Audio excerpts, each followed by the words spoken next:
ओम प्रणाम। आप सब योगी आत्माओं को मेरा वंदन। आइए आज कपालभाति प्राणायाम के बारे में कुछ चर्चा करते हैं। कपालभाति प्राणायाम क्यों और कैसे करना है उसके बारे में थोड़ा सा बताने का प्रयास करूंगा। इससे पिछले वीडियो में मैंने भस्त्रिका प्राणायाम जो सबसे पहला प्राणायाम है उसके बारे में बताया था। तो अब लेते हैं कपालभाति प्राणायाम। मैं अभी सुबह की जो मेरी दैनिक योग कक्षा है, जो हमारी निःशुल्क योग कक्षा चलती है सुबह सुबह, वो भी साथ में चल रही है।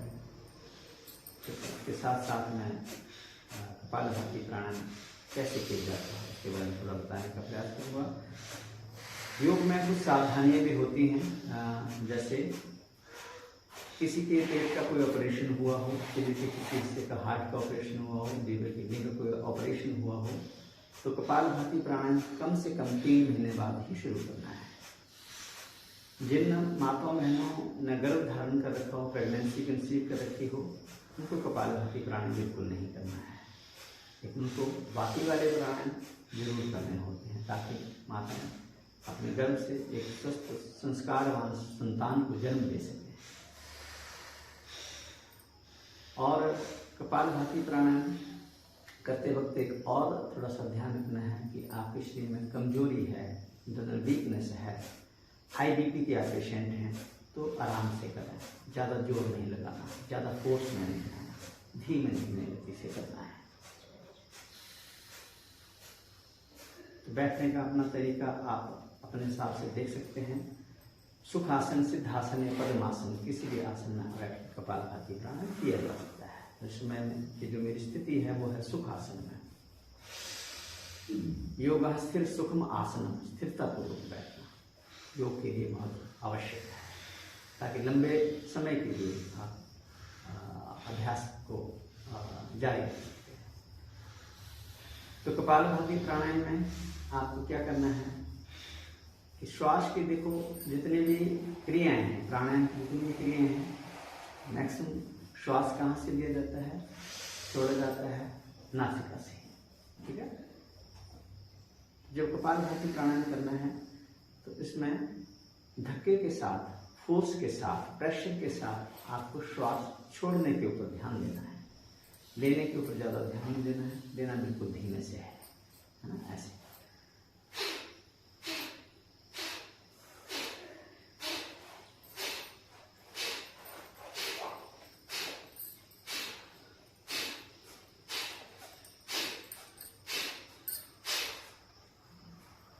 बाकी सब अपना अपना प्राणायाम करते रहें अपने अपने साल से, जहाँ तक आप पहुँचे हो लगातार करना है।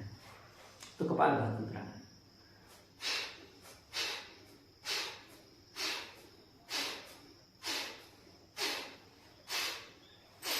मेरे छोड़ने की आवाज़ आ रही है, लेने की आवाज़ नहीं है, भरने की आवाज़ नहीं है। जो गैप बीच में मिलता है उसमें सांस आ भी जाता है। आपको सिर्फ छोड़ने के ऊपर ध्यान देना है।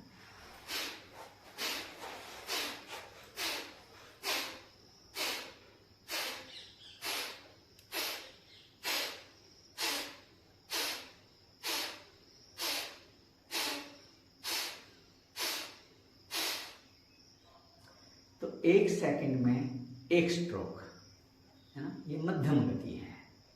जब आप धीमी गति से कर रहे हो, शरीर में बहुत ज़्यादा विकार भरे पड़े हैं, कोई गंभीर रोग से आप ग्रसित हैं, कैंसर जैसी बीमारी से ग्रसित हैं, तो शुरुआत में धीमे करना है, बहुत ताकत लगा के नहीं करना है, गैप देके कर सकते हैं ऐसे।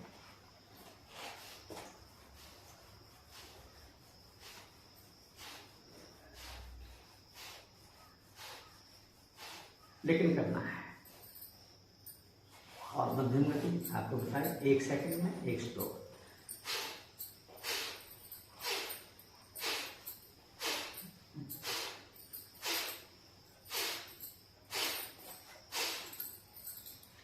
जिसके पास समय नहीं है और जिसके शरीर में ऊर्जा है, बहुत सारे लोग एक ही बात का बहाना बनाते हैं कि हमारे पास में समय नहीं मिलता सुबह योग करने का।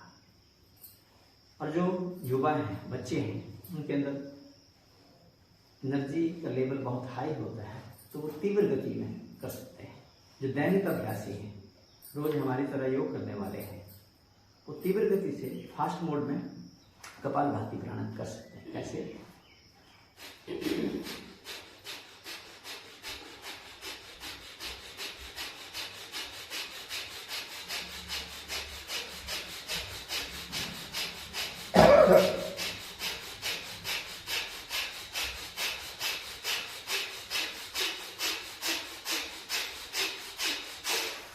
ऐसे भी योग किया जा सकता है।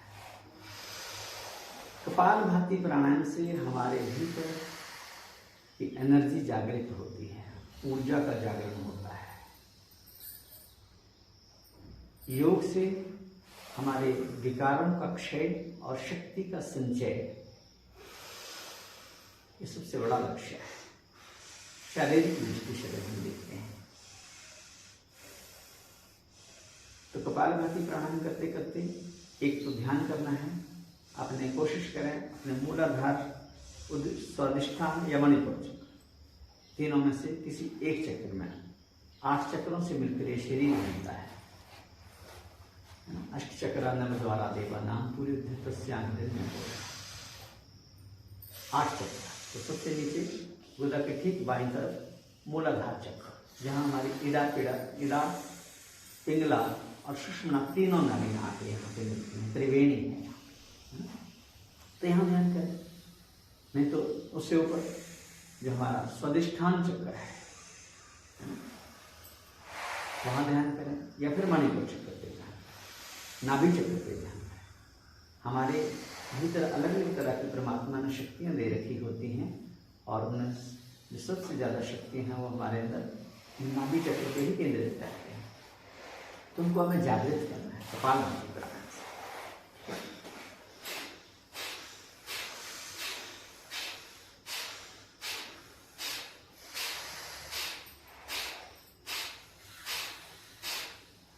लगातार योग करने से लाभ है, लगातार। तो जब कपालभाति प्राणायाम कर रहे हैं तो करते करते एक ही विचार मन में रहना चाहिए कि मेरे भीतर कोई रोग है, कोई बीमारी है, वो बाहर निकल रहा है। एक एक श्वास के साथ में उसको बाहर फेंक रहा हूँ, फेंक रही। और हमारे लिए जितने भी मानसिक रूप से जो विकार भरे पड़े रहते हैं, इंद्रियों और मन के स्तर पर कई तरह के सूक्ष्म रूप में विकार हमारे अंदर रहते हैं। काम, क्रोध, लोभ, मोह, अहंकार, राग, द्वेष, ईर्ष्या, छल, कपट, झूठ, चोरी, बेईमानी, ऐसे कितने दुर्विचार, दुर्भावनाएं, दुर्व्यसन हमारे अंदर भरे पड़े जाते हैं। उनको थोड़ा धीरे करें, थोड़ा ना। तो जितने भी विकार हमारे अंदर भरे पड़े रहते हैं उनको भी बाहर करना है। देखो, जैसे हमारे विचार होते हैं वैसा ही बहुत कुछ हमारे जीवन में घटित होना शुरू हो जाता है। जब सकारात्मक विचार, पॉजिटिव थॉट्स हमारे अंदर रहते हैं, शुभ विचार रहते हैं, तो वैसा ही जीवन बनता है। हमारा पूरा जीवन हमारे विचारों का ही परिणाम है। जो व्यक्ति बार बार दुर्विचारों में जीता है, नेगेटिविटी में जीता है, बुरी बुरी सोच रखता है अपने लिए भी दूसरों के लिए, तो उसका जीवन कहीं ना कहीं वैसे ही बनने लगता है। तो अपने अंदर हमेशा शुभ विचार रखिए, अच्छे विचार, और करते करते परमात्मा से शक्ति मांगिए, साहस मांगिए, प्रभु हमें शक्ति दो, हमें सामर्थ्य दो, हमें ज्ञान दो, हमें भक्ति दो, कि हम अपने जीवन में अच्छे की तरफ आगे बढ़ सकें, शुभ की मार्ग पर, अच्छाई के रास्ते पर आगे बढ़ सकें। सब कुछ संभव होता है जब हमारे संकल्प अच्छे होते हैं। तो कपालभाति प्राणायाम की मैं चर्चा कर रहा हूँ, तरीका मैंने बता दिया, और इसमें कोई कंधे खींचने की जरूरत नहीं, ऐसे हिलाने की जरूरत नहीं है,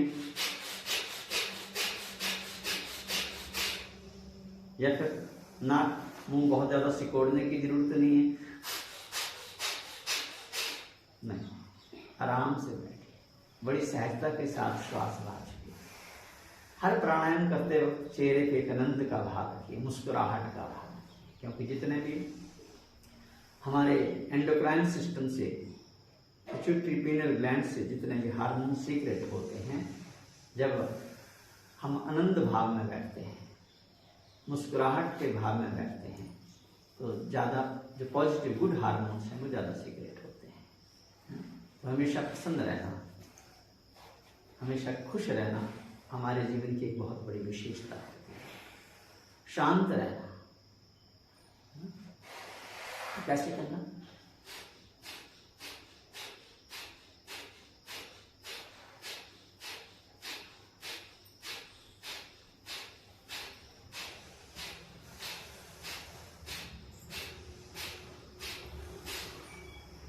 ऐसे कपालभाति।